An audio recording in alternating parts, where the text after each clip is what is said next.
सभी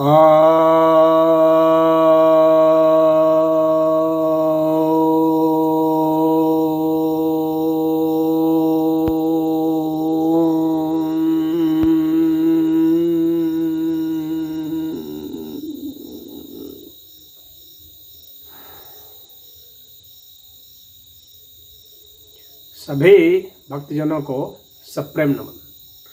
भक्तों, आज मैं आपके समक्ष प्रश्नोपनिषद के छठे प्रश्न के छठे मंत्र की व्याख्या करने जा रहा हूँ। यह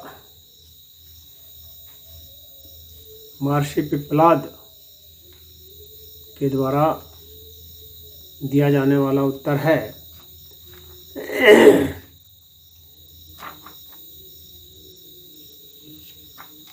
यह जो प्रश्नोपनिषद है यह प्रश्न और उत्तर के रूप में है, और यह जो छठा प्रश्न है तो यह सुकेशा ऋषि के द्वारा, सुकेशा भारद्वाज ऋषि के द्वारा यह पूछा गया है। और महर्षि पिप्पलाद जी बताते हैं, तो यहाँ कलाओं का जिक्र है और उस पुरुष के विषय में जानने का जिक्र है और उसका लाभ का जिक्र है, यानी परमात्मा के ज्ञान का क्या उपयोग है उसका जिक्र है यहाँ। तो इसमें इस मंत्र में देखिए क्या कहा जा रहा है। अराईव रथनाभौ कला यस्मिन् प्रतिष्ठितः तमवैध्यं पुरुषं वेद यथा मा ओ मृत्युः परिव्यथा इति।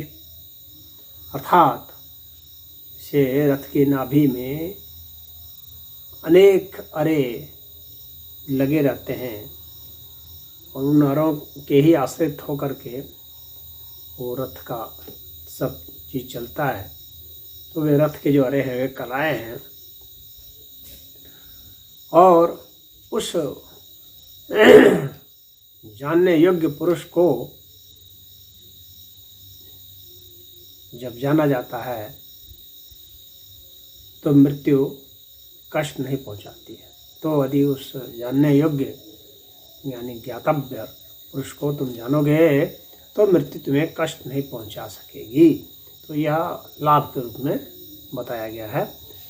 तो इसके पहले के मंत्रों में यहाँ पर ऋषि ने कलाओं का जिक्र किया था। पहले मैं कलाओं के विषय में बताया हूँ, पुनः दोहराना जो है तो उतना उचित नहीं है, लेकिन जो नहीं वो जान पाए हैं तो उनके लिए संक्षेप में बता देता हूँ। जैसे चंद्रमा है तो उसमें धीरे धीरे एक एक कला के हिसाब से रोशनी बढ़ती चली जाती है और पूर्णिमा हो जाता है। तो अमावस्या से शुरू करके जो है पूर्णिमा तक चले जाते हैं। तो ये 16 कलाएं होती हैं। तो यहाँ प्रश्नोपनिषद में उन 16 कलाओं का जिक्र किया गया है। तो उसको चंद्रमा की जिस तरह से कलाएं होती हैं तो उसी के समानांतर मतलब कलाओं का यहाँ जिक्र किया गया है। तो इसमें कहा गया है कि प्राण एक कला है। तो परमात्मा ने प्राण को उत्पन्न किया, तो प्राण, फिर श्रद्धा, फिर आकाश, वायु, तेज, जल, पृथ्वी, इंद्रिय, फिर मन, अन्न, वीर्य, तप, फिर मंत्र, कर्म, लोक और नाम, ये 16 कलाएं जो है वो यहाँ पर जो बताया गया है अरे के समान है। तो अरे मतलब कि जो आप रथ का चक्का देखे होंगे तो उसमें जो डंडी होती है लगी लगी, तो उनको अरा कहा जाता है। तो वैसे जो है अरे के समान है। तो यानी वो आधार स्तंभ है, उनके बलबूते पर ही वह जो है चक्का चलता है। तो जीवन का चक्का जिस तरह से चलता है। तो 16 कलाओं का पुराणों में थोड़ा अलग ढंग से वर्णन किया गया है इन्हीं सब चीज़ों को।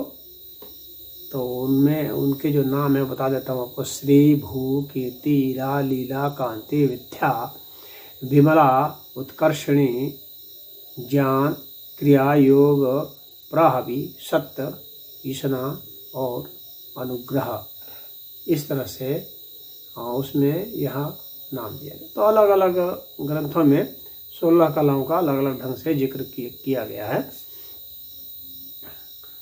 तो अब कहा जा रहा है कि ये जो पुरुष है, नहीं, ये जो परमात्मा है उसको जो जान लेता है, क्योंकि यही एक जानने योग्य है, और उसका जिसको ज्ञान हो जाता है तो उसको कौन सा सबसे बड़ा फायदा होता है? तो सबसे बड़ा फायदा यह होता है कि मृत्यु के समय कष्ट नहीं पहुंचता है। मृत्यु के कष्ट से वह बच जाता है, मृत्यु के भय से वह मुक्त हो जाता है। अब पुरुष कौन है? तो यह जो शरीर है ना, यह एक पुर है। पुर मतलब कि नगर। तो इस नगर में जो सोता है, जो रहता है, वह पुरुष कहलाता है।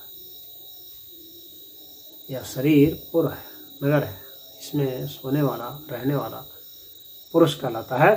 तो उस पुरुष को तुम जानो, कहा गया है कि उस पुरुष को जानो जो है सोया हुआ बहुत गोपनीय है। सोया हुआ मतलब बहुत गोपनीय है, गुप्त है, उसको तुम जानो, और उसको जानने से जो मृत्यु का भय है वो समाप्त हो जाएगा। भय क्यों है? भय अज्ञान के कारण है। तो जब जान लोगे तो भय समाप्त हो जाएगा, समझ में आ जाएगा कि इसमें मृत्यु किसकी होती है? अहंकार की ही मृत्यु होती है। तो जब आप उसे जान जाओगे तो अहंकार का तो ऐसे ही लोप हो जाएगा। तो जीते जी ही आप अहंकार को मार दोगे एक तरह से। तो जीते जी अहंकार को मार देना जो है, मृत्यु का लोप कर देना ही ज्ञान है। और वहाँ जो है आपको परमात्मा का साक्षात्कार होता है, और परमात्मा के ज्ञान के कारण ही व्यक्ति अभय हो पाता है। और अभय व्यक्ति जो होता है उसे कष्ट नहीं होता, उसे मृत्यु का भय नहीं होता, दुख दर्द नहीं होता। क्योंकि दुख कष्ट किससे है? ये मन से जुड़ी हुई बात है। मन से वह व्यक्ति जब पार चला गया तो भाई कष्ट किसको होगा? अहम है, अहम को उसने ऐसे ही ख़त्म कर दिया, कष्ट किसको होगा? अहम रहा नहीं, मन रहा नहीं, मन से परे चला गया, शरीर बोध से परे चला गया। तो शरीर में कष्ट, मन को कष्ट, अहंकार को कष्ट, ये तीनों ही चीज़ें जो है इनसे वह मुक्त हो गया। तो जाहिर सी बात है कि अब वह मृत्यु से व्यथित नहीं होगा। माँ वो मृत्यु परिव्यथा, यही इसका अभिप्राय है।